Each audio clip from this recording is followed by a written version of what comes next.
How did Ashley Madison convince 37 million people to hand over their most intimate secrets and their credit cards to a website built for cheating spouses?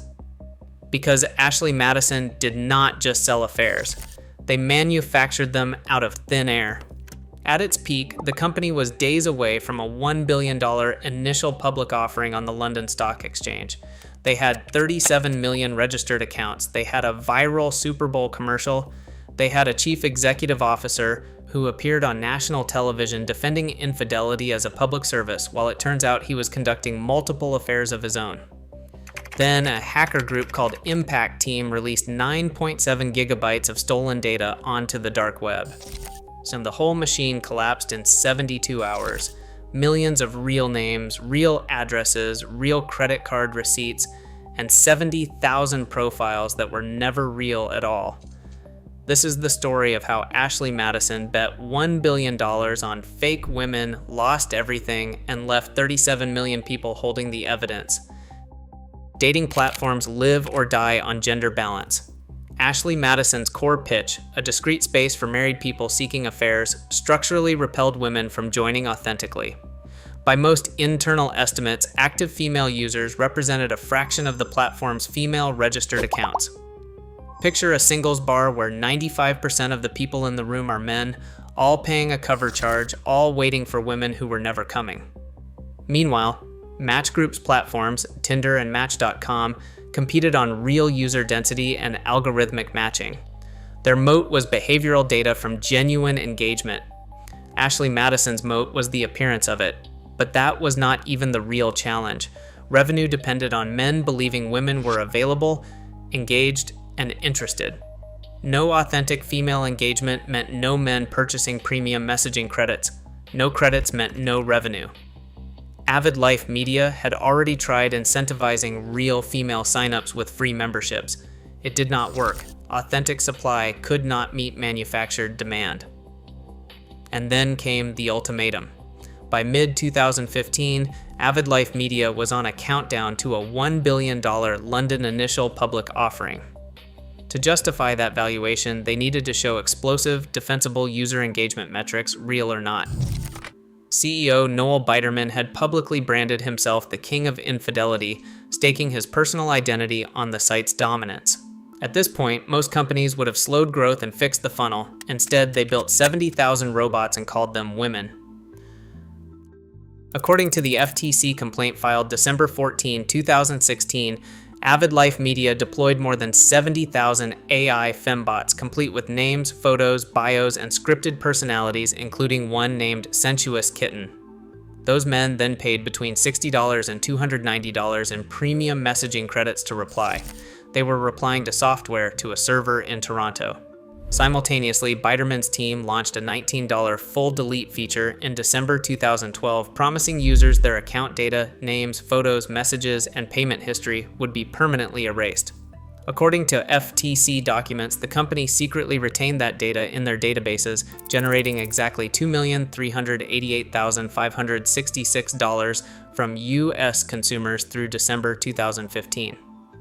Here is what made this uniquely dangerous.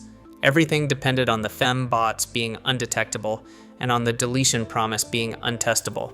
Users had no way to verify whether they were talking to a human or to a script. They had no way to confirm their data was actually gone. The entire transaction required absolute trust from customers, trust the company had already decided not to honor. While Avid Life Media was deploying bots and hoarding deleted data, Match Group was building real infrastructure. In November 2015, 4 months after Ashley Madison's IPO collapsed, Match Group completed its own IPO at a $2.9 billion valuation, reporting $267.6 million in revenue in the fourth quarter of 2015. They won by building something real. But the real disaster wasn't the strategy, it was the execution. July 19, 2015. Security journalist Brian Krebs at Krebs on Security broke the story the same day the Impact team made their announcement that Avid Life Media had been breached. The hackers demanded the company take down Ashley Madison and its sister site Established Men within 30 days, or they would release everything: customer names, addresses, credit card records, sexual preferences, and internal company documents. The hackers typed a plain text statement that read, "Too bad for ALM, you promised secrecy but didn't deliver." The internet noticed immediately. On August 18, 2015, the Impact team released the 9.7 gigabyte data dump onto the dark web after Avid Life Media refused to comply. Within hours, the hashtag Ashley Madison hack trended worldwide. Users built real-time search tools to scan the BitTorrent file for email addresses. Imagine being one of 37 million people who had typed their real name, home address, and credit card number into Ashley Madison, then opening Twitter that night. On August 20th, a second dump dropped, 19 gigabytes, this one containing Chief Executive Officer Noel Biderman's personal emails.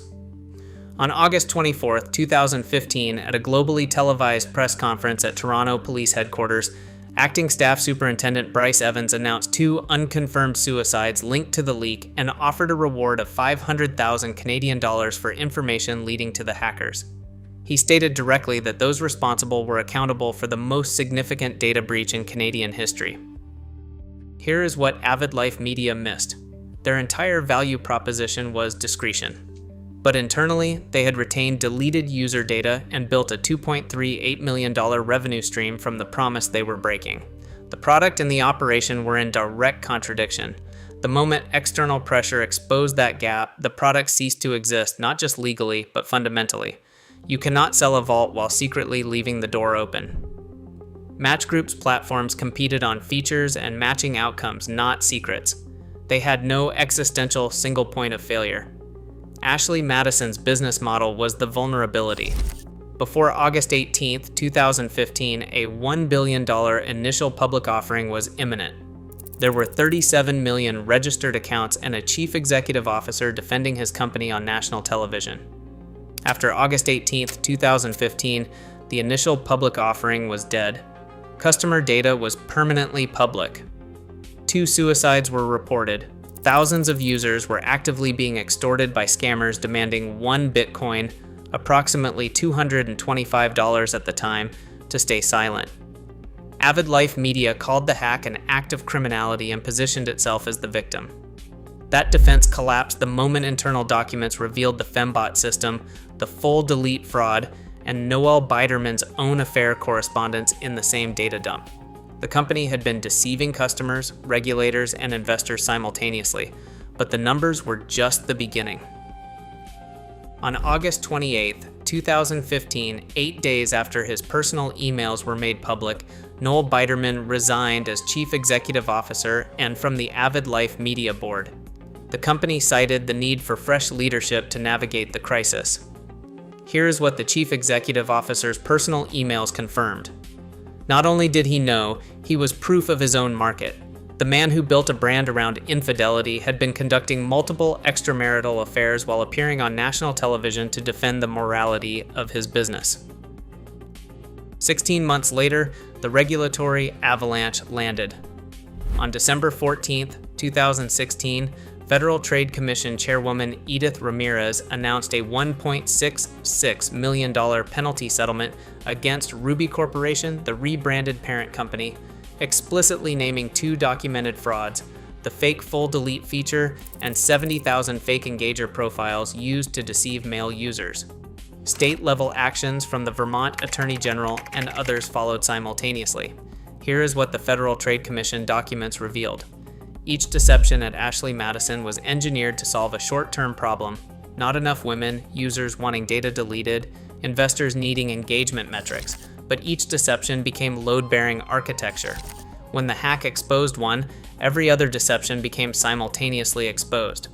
There was no way to quarantine the damage because the frauds were structurally connected. Match Group, when facing fake profile complaints, invested in verification features. They could fix product problems because their problems were product problems. Ashley Madison could not fix fraud, it could only survive by continuing it. On July 21, 2017, Ruby Corporation agreed to an $11.2 million class action settlement. The full delete fraud had generated $2,388,566. The settlement cost nearly 5 times that. The plan that was supposed to save the company destroyed it.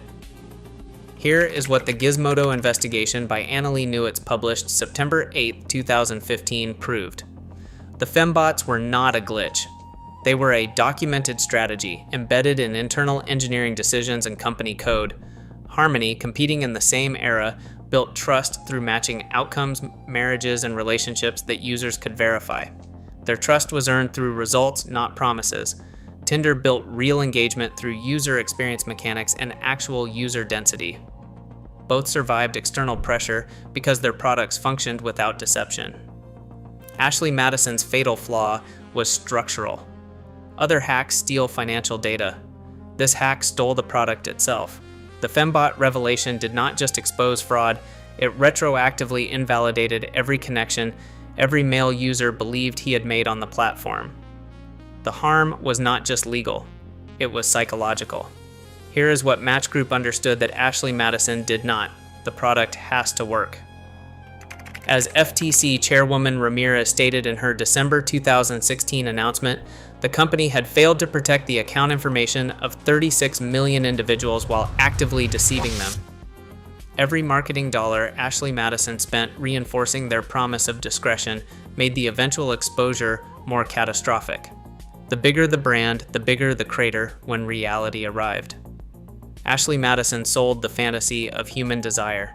The mechanism delivering that fantasy was 70,000 lines of code masquerading as lonely women. Every premium credit a man spent responding to sensuous kitten was money paid to a server.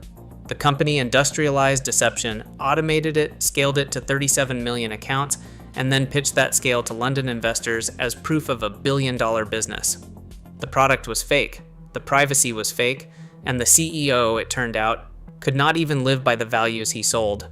Ruby Corp survived, rebranded, stripped of its initial public offering ambitions, and carried regulatory settlements while marketing Ashley Madison around open-minded dating. Match Group's market capitalization exceeded $45 billion at its 2021 peak. 37 million people had their identities, sexual preferences, and credit card records permanently exposed. At least 2 suicides were reported. The final scoreboard was devastating. A $1 billion initial public offering became zero. $11.2 million paid in settlement, $2.38 million generated by fraud, 70,000 fake women, one CEO who got caught living the life he sold. The cruelest irony of Ashley Madison is not that the hack happened, it is that the company spent years perfecting the lie that desire can be manufactured at scale, and then discovered that consequences can be too. The easiest person to deceive is the one who desperately wants to believe.